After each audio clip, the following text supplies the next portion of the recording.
abuguan nga Dios. Siluso sa tanan. O gani, sa imong kinabuhi karon ayaw ihatag yun sa tanan. Sa imong bana, sa imong asawa, sa mga butang, sa imong trabaho, ayaw igsuon. Kung dili sa Ginoo ihatag ang tanan. Kay nakay kasi karuduruhan na insured. Kung ang SSS, kung ang Coop, kung ang insurance si Peter, ginadali ka, ang tanan savings mo sa kuha, ihatag sa kuha nga naman, aron kung mularga ka, insured na ka. Are you sure insured? Basig ang lawas na nga insured. Pero ang kanak, dili insured. Muna karon siguraduha karon imong relationship, ang imong kalak sa Ginoo, na wala na bugtok. Bisan pagkabugtoon na lang na, sama sa tie box na PC, kaya na alis doon sa Ginoo at yung likon nga relationship kung ikaw usap likon nga magunit sa Ginoo. Amen? Ayaw sugot nga maputol o mabiya kana ang imong pagpangalagan sa Ginoo. Pagsulay, problema, kabalaka, negative advice, good advice, padayon dyan po nigsuon. Kaya tungod, wala ta nitutok sa tao. Wala ta nitutok sa mga butang sa kalibutan, kundi tutok sa Ginoo. Hindi mo katapan. Tutok yun sa promise sa Ginoo, ha? Tutok yun sa promise sa Ginoo. Kaya si Apostol Pablo, naminyo, wala sa naminyo, pero nagapadayon sa pag-alagad sa Ginoo. Sa kadugay-dugay niya, kuwali sa Roma. At sa Colosas, naabot siya, iyang giingan ang mga tao. Sa Colosas 3:2, itutok ang inyong mga una-una, ang inyong mga kalag, inyong mga paglantaw, dito sa mga butang langiton. Dili sa mga butang yutan-on, nga naman panandali na pakinig. Hallelujah. Munang tutok kanunay sa Ginoo. Sa promise sa Ginoo. Ako, kaya sakit akong tagugo, ayaw isusunod. Mindset ka na sa worldly things.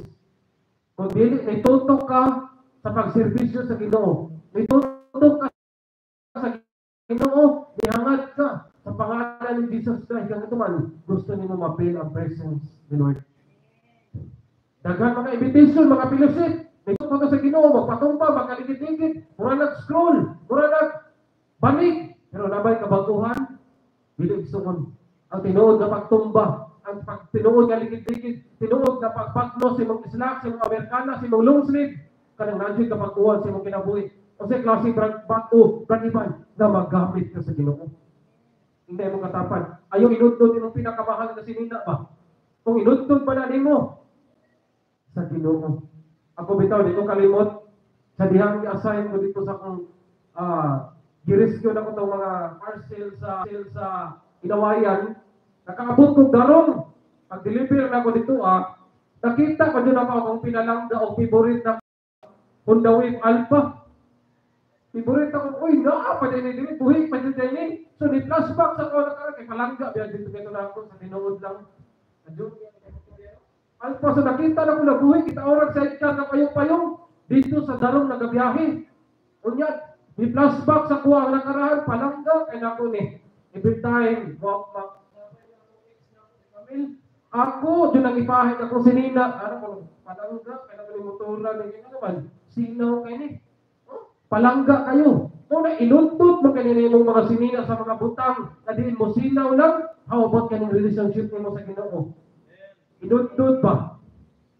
Ipa-spark ba? Kung napaman power sa ignition, power sa spark plug, napaman spark para mo side up mo spark kanong relasyon sa Ginoo, kundi ipa-maintain ka na. O gani ang uban mo upgrade. Kung sa i-list nila, kato yung Python na ignition, aron power kayo, kusog kang spark. Kung uban mo, gamit pa yung mga DIY, para lang magkusog ang spark. Pamagitaan, pamaagi. How about imong relationship sa Ginoo? Gipangitaan ba nimong pamaagi? Aron mo maintain? Aron upadayo ng spark, kasi napalaw na. Igsuon ko yung gala ko, i-maintain at imana ang imong spark, imong relationship sa Ginoo. Hallelujah. Kaya nag-ingon sa siyang pulong, seek ye first the kingdom of God. Unahon dun sa makinaon sa man. Panigunda na lang na imong pamilya, panigunda na lang na imong anak, panigunda na lang na imong trabaho. Mas labo sa tanan, unahan din ang Ginoo. Kaya seek